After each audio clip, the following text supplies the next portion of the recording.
Hello, I am Connie, and I'm here today with my husband, Jeff. Hi, everybody. It's episode 21, and we are looking at strengthening friendship in marriage. We're going to look at two things. First of all, the benefits of friendship in marriage, of which I think everybody should have. Absolutely. And then what causes bad friendships in marriage and the havoc that can cause. So, I'm going to give you some ideas today on how to overcome that. And the first thing we're going to do is I'm going to say that my best friend is sitting here with me. Yes, I have some best girlfriends, but my very best friend, my confidant, my person I can trust in everything is sitting here with me. And so, Jeff, what would be some of the first Yes. things that you would think of when you think about the benefits of friendship? Well, I think that the first thing is that you can always count on them. You know they've always got your back, and you can talk to them about anything, whatever's going on in life, whatever's happening at your job, whatever's happening with your kids, whatever's happening with you two. You can sit down and talk about it, and know that yeah, I mean, they may get frustrated, you may get frustrated, but you can sit and talk because you're best friends. And that's what best friends are all about. Um, so that's kind of my thoughts on that. Absolutely. And I think it's really great sometimes whenever people become best friends before they get married. There's that eHarmony and all different kind of things where people go and maybe meet online and chat. I know people who have long distance love, long distance dating, and you spend hours talking to each other or Exactly. texting to each other before you have a lot of time together. I think that gives you a chance to really get to know each other. Absolutely. Absolutely. Well, I know some of the benefits that I think of when I think about friendship in marriage is, it gives you that boost of energy. It gives you more happiness because if you're not friends with the person in your house, then I'm thinking it's probably an energy drainer. Absolutely. Benefits being friends with your spouse as emotional support, and that's what you just talked about. Trusted advice. Now some people probably give better advice than others, but if we are selfless and not thinking about ourselves, then we're going to give our spouse that advice that they need to hear that is about them. I also think that a benefit is, you have that sense of belonging. Just like if you look back into high school and you have friends that you sit with at lunch, friends that, hey, for you playing sports, can you think about some of your times where you had friendships with Sure. I sports? mean, just the guys, the camaraderie of the teamwork, and knowing that, hey, they're doing their best, I'm doing my best, and together we can win this event, whether it's softball or football or basketball or whatever it was. Hey, what I hear in that is teamwork. And I always Sure. used, back in my Mary Kay days, I used teamwork makes the dream work. And that's the same whether it's a sports, any kind of team efforts that you're making. It might be in a committee or a business group or at the office. But having your spouse as your top teammate Absolutely. in your marriage, in your household, in your life makes all the difference. And friendship does give us that sense of belonging. Absolutely. And I know something whenever I think about friendship, I think about being with people that I have things in common with. Hmm. We like to do things together. Where whenever somebody, now I know sometimes I'm busy and I'm working, I'm not always ready to talk on the phone like I used to be like 10 years ago, right? But, you're always there for me if I call, you stop whatever you're doing, and I do stop what I'm doing, but, I have goals and I have Sure. so sometimes Well, you're trying to accomplish a certain thing. When you're working, you're trying to accomplish a certain thing. And, in all honesty, sometimes phone calls are just an interruption to almost completing your task. And so es I understand that. especially to those of us who are, distractible, anybody distractible? So I know myself, and I know if I get distracted, that I might not get back to the same thing I was doing, and so I've learned as I'm working to protect myself from that a little bit. Hmm. But, yes, being friends with your spouse is everything. And that means Absolutely. you sit down and talk and you think about things that are giving you trouble. So let's look at some of the causes of bad relationships and marriage because with the 50% divorce rate, 50% divorce rate, that's terrible. It is terrible. Something is going wrong in marriage these days. I think we get absorbed in ourselves or what we're doing, and we forget to pay attention to our spouse. I mean, I know I've done that whenever I've gotten really busy.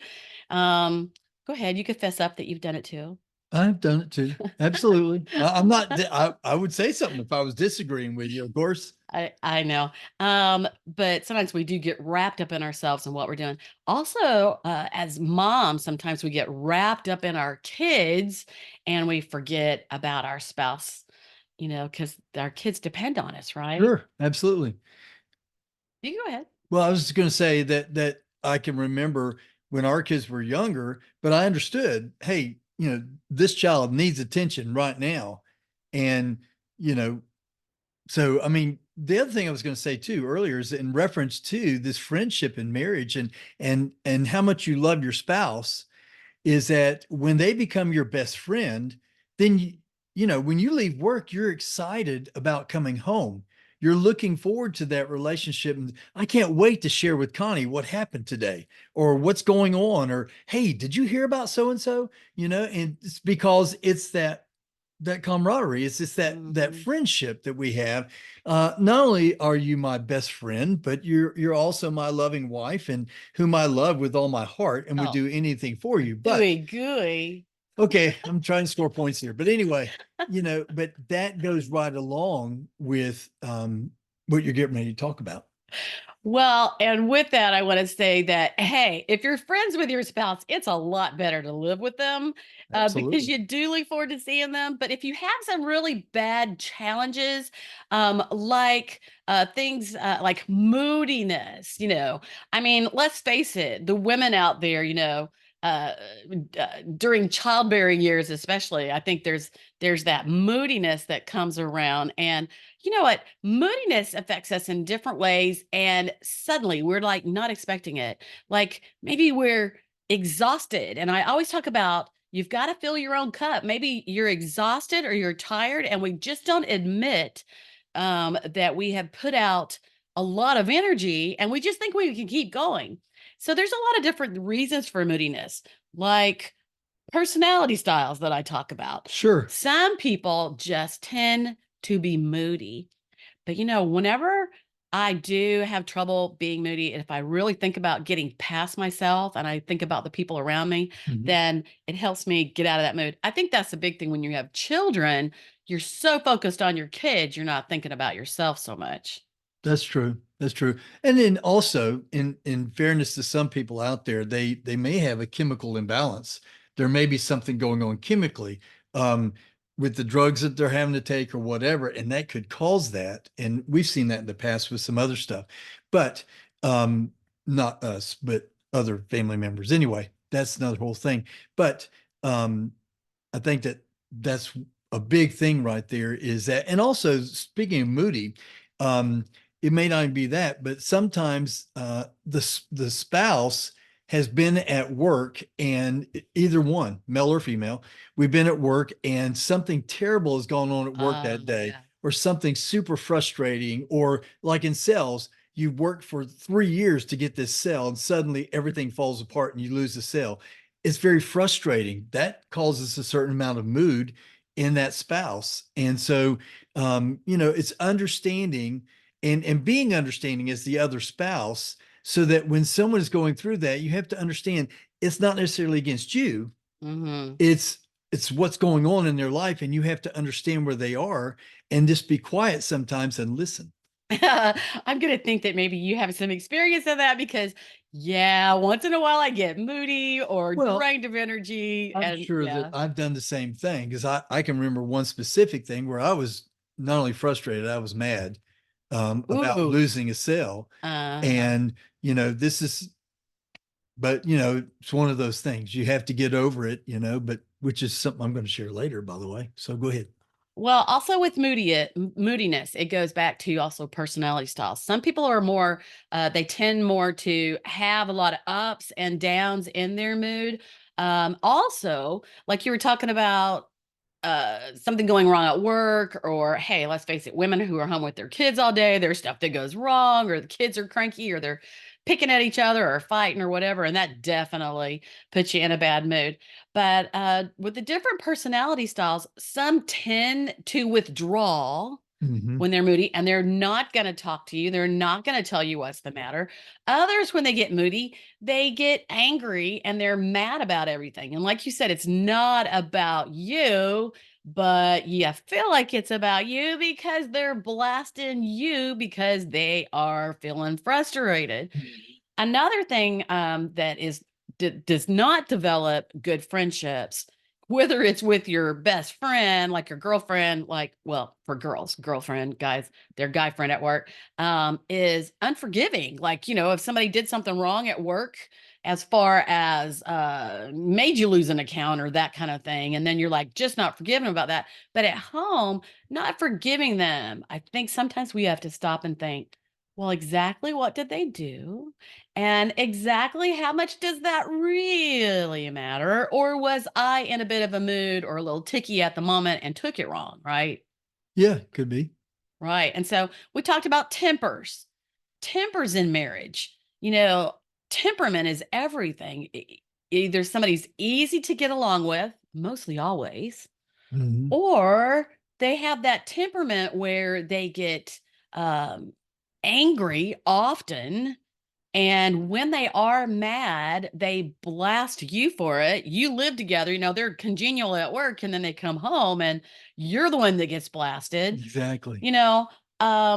Or there's somebody who withdraws there Right. again, and they won't talk to you. Right. And if I mean, I'm sure I've actually done that too, where I was bothered about something and I literally wouldn't tell you what it was. Hey, that goes all the way back to when we were dating, right? Until I badgered you until you told me, Until my mom put me in on that place where she said, Jeff, Connie has something that she needs to talk to you about, Thanks, Mom. I appreciate that. because she didn't want us to break up. Now, Right. now look at us. I'm so glad, because you know what? If she didn't say that day and make me talk to you, this is in a previous episode we talked about this. Yep. If she didn't make me talk to you, that would have been it. Because when I was done, I was like, we're not going out anymore. I'm not having any fun. I'm going to break up with him. Then that was that. And I would have just moved forward with, I was in college. I would have just moved forward with class and kept going, because I'd made that decision that, this dating thing, it wasn't even fun anymore. We just sat at home on the couch and watched TV all the time. That's true. I mean, that's why when I want to go do some kind of new adventure, you're so open to that, aren't you? I am more open to it now. Yes, And you know what? absolutely. That's what takes me back to a great friendship. A great friendship is a lot of give and take. Yes. Yeah, we always take, don't we? But it's a lot of give. And sometimes that give has to be on purpose. Sure. It's kind of like that thing you talk about sometimes, the 100% not expecting anything back. Oh my gosh. What happens if we both give 100%? What a wonderful marriage. I mean, you think about it, everybody is giving 100% towards making this thing good, you know. But sometimes, based on personality, a person will hold that in. And even though you kind of move past it, it's something that's stuck in there that they haven't released. And so, I'm going to steal the song, friend, let it go. It's not there's no use in holding it and worrying about it and contemplating or even thinking I'm going to get her back. Okay? Ooh, That's just stupid. revenge. Yeah, that's just stupid in marriage. Okay? When someone does something and you've talked about it and they say, "Hey, I'm so sorry. I did not mean to hurt your feelings or whatever." Let it go. As the song from Frozen says, let it go. Literally, let it go, you know? So, Yeah. So I didn't have, yeah, I did unforgiving. yeah. Unforgiveness, that is like drinking poison, and Mhm. expecting the other person to die. It That's right. makes you miserable. Absolutely. So, thank goodness we have the opportunity to make choices in our lives and we can choose how we want to be. Sometimes we have to fight against ourselves to get there, True. but we can get there. So, how can we get past our differences? Because, there are those male female differences, and then there's those differences of personality styles. How can we get past our differences? Well, I think for me, one of the biggest things is for that person to stop and literally give me their attention and hear what I have to say. And sometimes it may just be just pulling to the side, not doing it in public or anywhere else, but just you two together and saying to each other, "Hey, listen, when you said this right here, I know you didn't mean to hurt my feelings, but it hurt my feelings." And letting it out, because that way um, you get past that. And then that person knows, well, I didn't mean to hurt your feelings. I was simply saying such and such, you know? Um, and sometimes it's a matter of how we hear it. And, I think that sometimes it's a matter of just pulling that person to the side and saying, "Hey, honey, this is the way I see this," and you talk about it and then you move on from there. Because like I said, let it go. There's no use holding it and dwelling on it. Because as you said about forgiveness, is that it ain't hurting that person, it's hurting you when you hold it in. That's so true.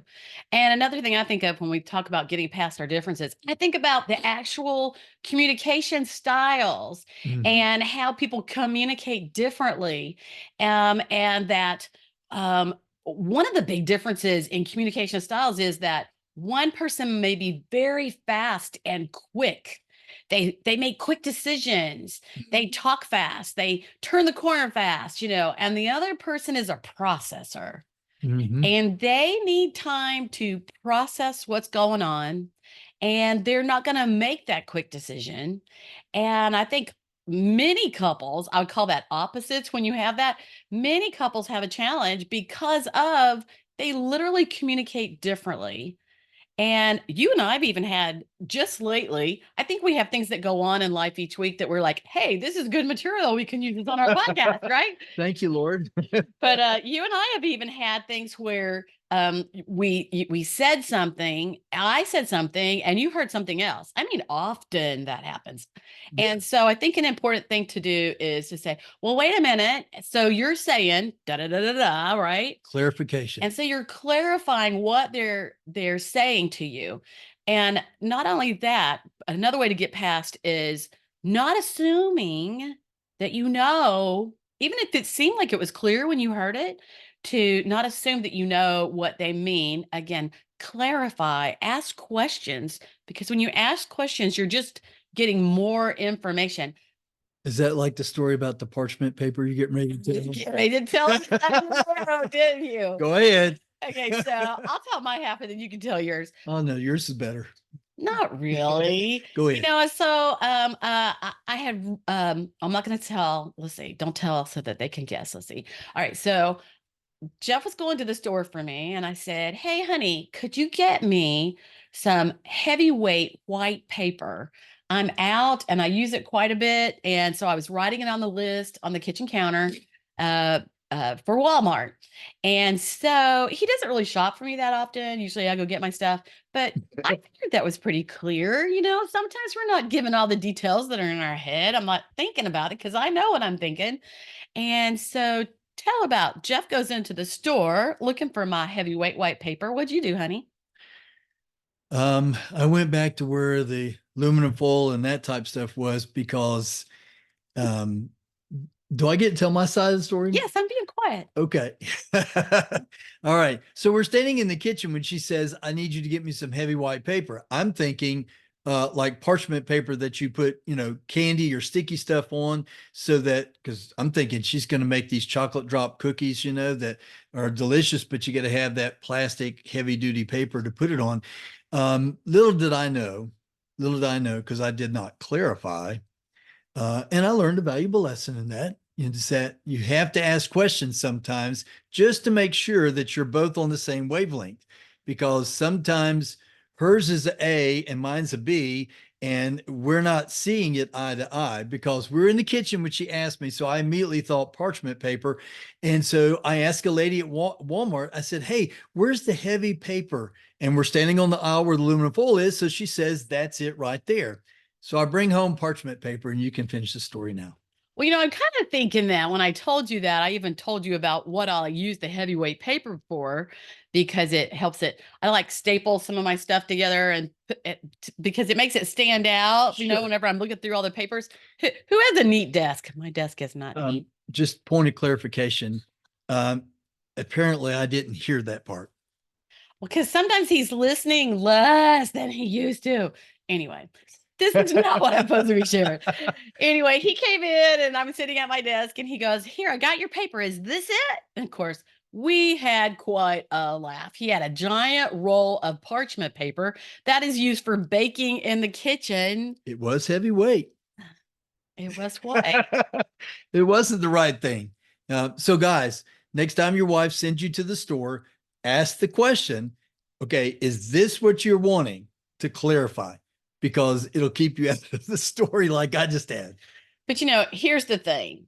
Yes, you went to pick up paper. Some people might have gotten mad or angry and lashed out because the wrong paper was picked up. What does that really matter?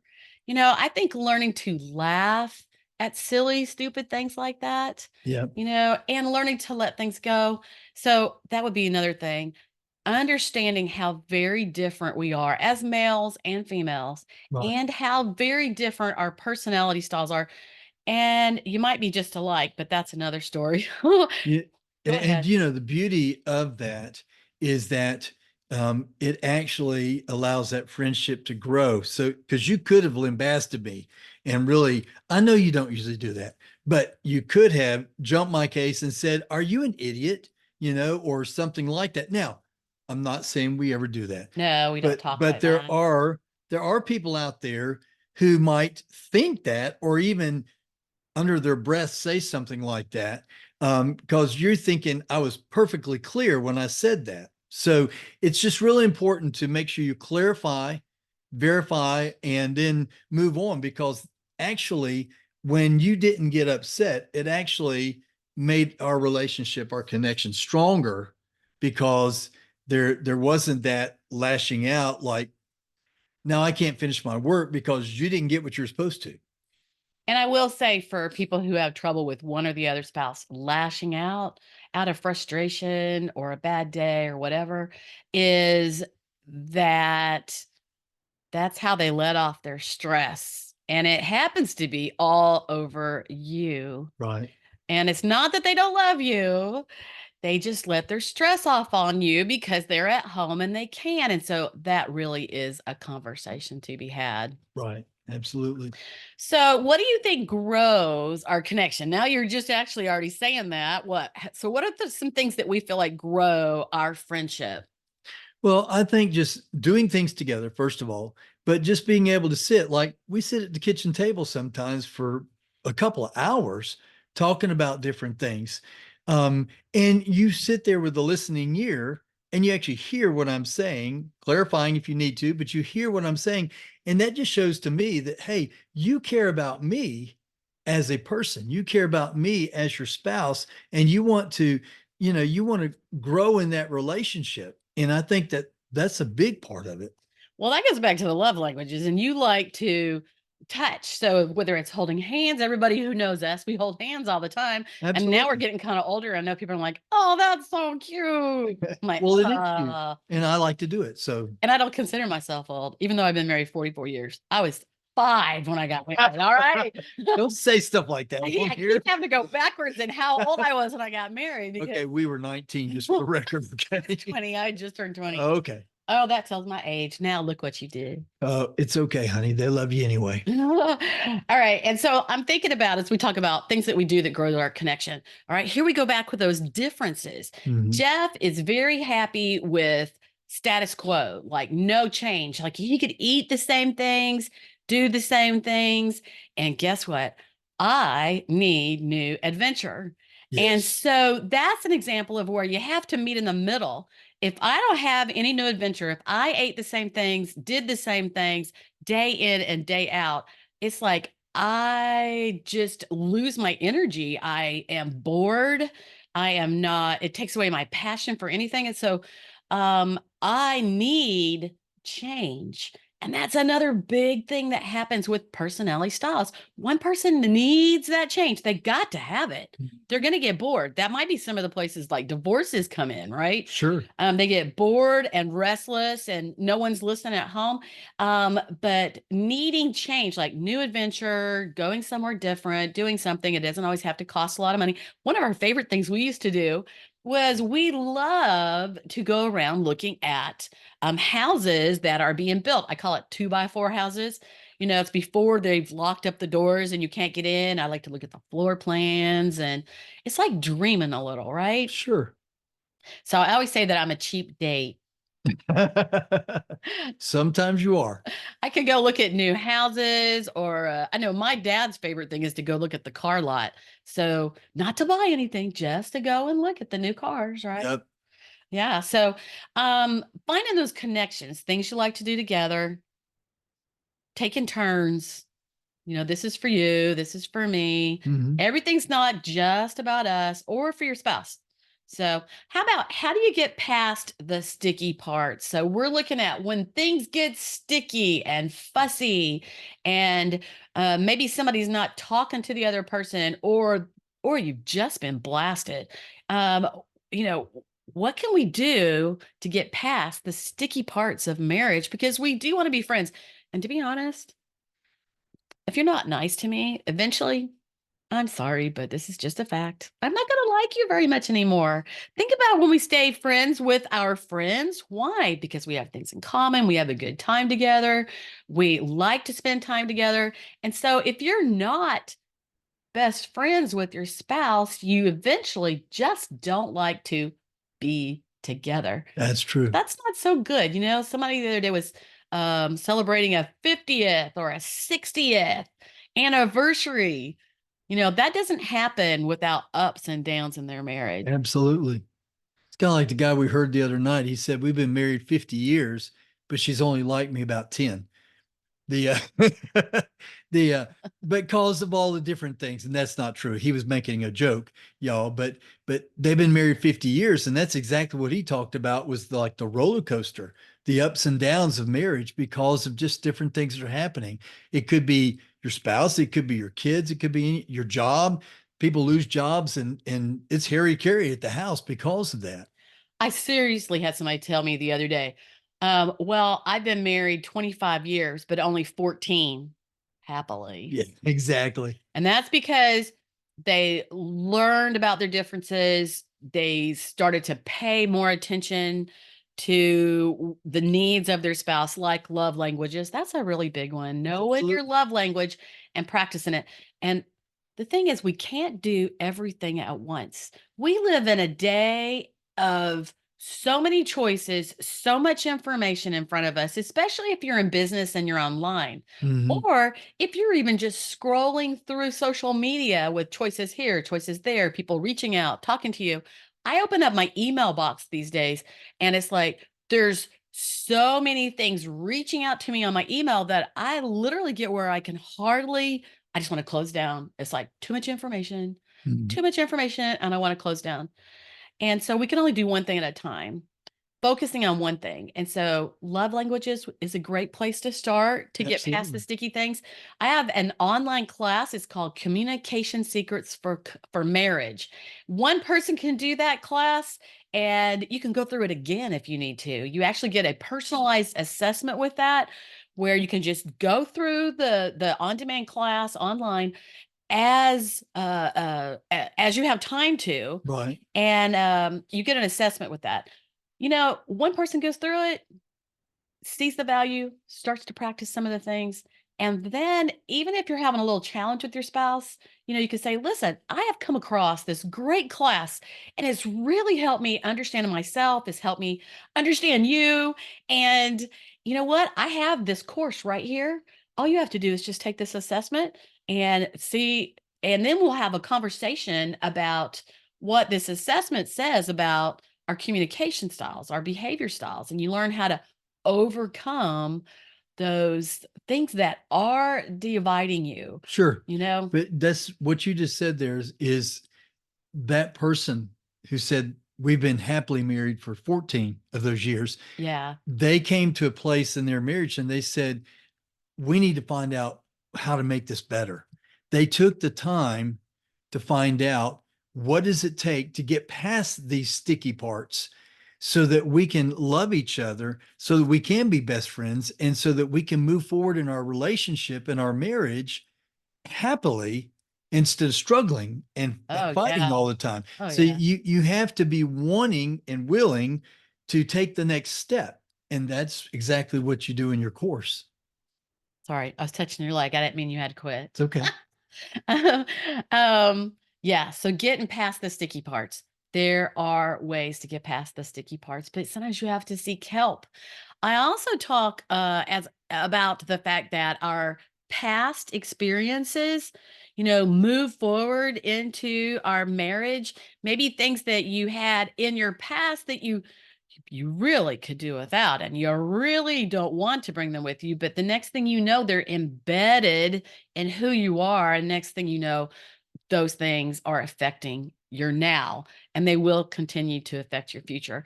So it's important to figure out how and where to get help. Like I said, I have communication secrets for marriage, and once you learn that, it also helps you learn how to work with your kids. Let's think about those children who are hard headed. Let's think about those challenges with teenagers. Oh, yeah. Wait. You're saying that the hard-headed teenager was my fault? Do we have a hard headed teenager? We didn't really have one. I've seen hard-headed kids. We didn't have a hard-headed teenager. But it makes me think. So, how does your friendship show up in your kids? So, let's think about marriage, our day in and day out, not how we act in front of other people, but Mhm. our day in and day out. And I like to think that we're not that different. I'm a little sterner. I can be more playful out in public, and I have to be stern whenever I have kids, but my kids are grown, so I can play all the time now. Okay, that was a side note. Okay, so how does our friendship affect our children? Well, I think that first of all, the way your kids see you interact with each other makes a direct impact on how they're going to interact, first of all, with each other, if you've got more than one, but also how they're going to interact with people out in public. So it goes through it gives them a guideline to follow. Now their personality type and that type of thing is all going to come into play in how they go through, treat others, talk to others, act towards others. But if you're showing a loving relationship, if you're showing best friend type relationship that you can't wait to hang out with your best friend, and some of you have that, you understand what I'm talking about. Those are the things your kids see, and they glean that and they bring it into their life and they make it part of who they are. Yeah, so when you come up and you're raised in a household where your parents are friends, they're respectful to each other, and they show, they're loving and kind and do things for each other. Then when you get married, that's what you expect in your marriage too. Yep. All right, so Which is why it's also very important to the person that you start dating and you're thinking about marriage with this person is to yeah. make sure that you're best friends. It doesn't mean doesn't have best girlfriends, doesn't mean you don't have good guy friends. Okay. But you have to make sure that she is your very best friend. When that day comes and you say, I do, she's got to be your best friend. And one other thing, guys, just for the record, all right, whenever you go to get married, your mama and your daddy are not your they're not the hierarchy here. That the girl that you're marrying, she just became the queen. She became number one, like you're Number my one. number one. That's That's right. exactly right. And then your parents are very important to you also, but she is number one now. And that's really a point of how you have to make your spouse number one, like you said, and even our precious children and all you mamas out there. Yes, our babies are so important to us, but we always have to remember to have a united front with our spouse and to talk about things not right there in front of the kids. Absolutely. Don't undermine each other in front of the kids, but to support one another. So as you were saying that what is a great friendship and how our children basically gleam things from their parents' relationship. Yep. And here we talk about that baggage again, because whatever you gleamed from your parents, were they respectful and loving and kind to each other? Did they argue a lot? Did they have a lot of fights? Was there yelling and screaming? Those kind of things are gleamed from your parents' relationship. And sometimes if kids don't have one or the other of the spouses in the household because there's been a divorce, they grow up with one parent. They don't even really know how. Maybe boys are living with their mom, and maybe they don't really know how to be a great husband or how to be a great friend. But there it is. There's the secret. Go back and just be friends. How do you treat your friends? Do you Right. treat your spouse differently than you treat your friends? Better not. Better not. I know, but like for you, Jeff, I know you always treat me very well, very respected. And that comes from how your father and mother treated one another. And Absolutely. that doesn't mean that nobody has a fight or a fuss or a disagreement. Yes, we do. Those kind of things keep us alive, right? It Absolutely. shows we have passion for something. We're not dead, just like a zombie walking around with no emotions at all. We all have emotions. Yep. All right. So I think my main point here is that whatever your relationship is between you and your spouse, the kids see you as you are, not just how you are in public, but they know what's really going on in their household. And I go back to one of the things that we call love and respect. Women want to be loved, men want to be respected. And whenever you have that kind of thing going on and you're understanding and thoughtful and kind of each other, Absolutely. it's a great friendship and it Absolutely. works. Yeah. Well, so we want our kids to have a good home. And sometimes, even if we don't think about ourselves, we think about the fact that we want our children to grow up strong and confident. And that's why it's important for us to get it together, right? That's right. It's up to you guys. You got to pull it together and do it for both of you. Because that way, when you're married 50 years, you can look back and say, hey, we did a good job, but you can also deliver that to your kids so that they can move forward in their life. And they will be looking for that certain thing in that friendship with their future spouse.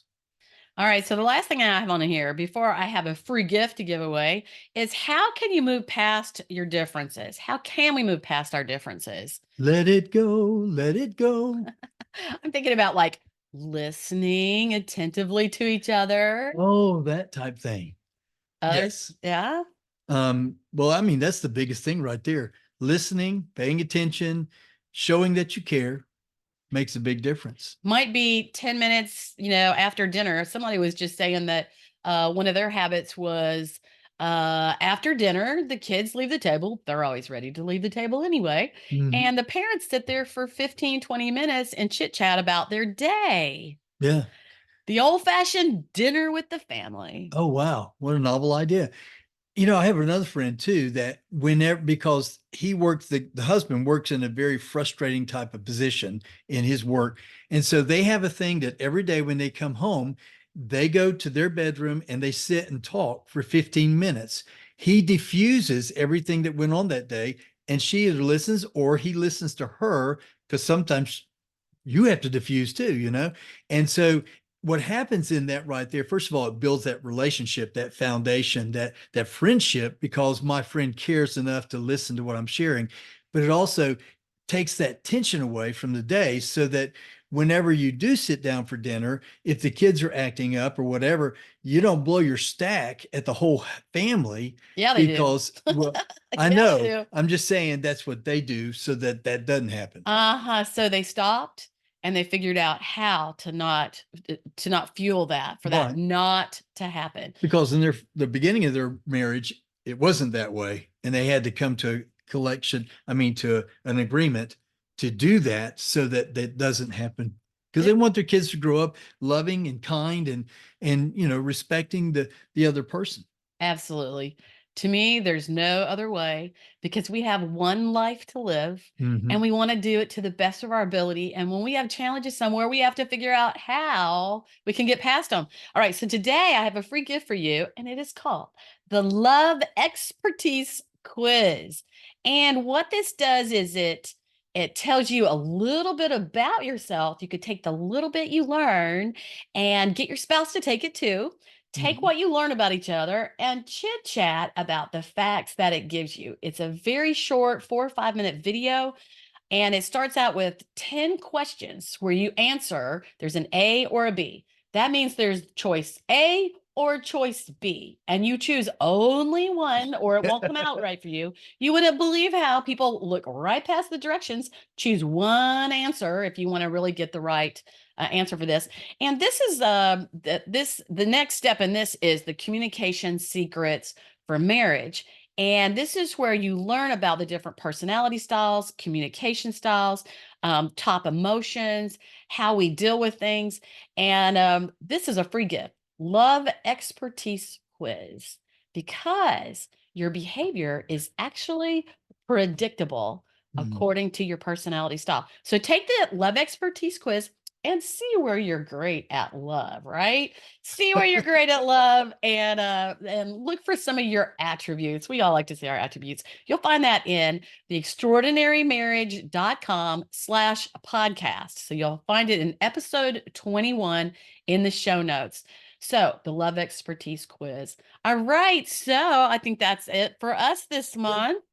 And keep watching. We have some great speakers and guests coming up in the Extraordinary Marriage podcast. And I thank you for being here, and be blessed today. Thanks for listening, everybody.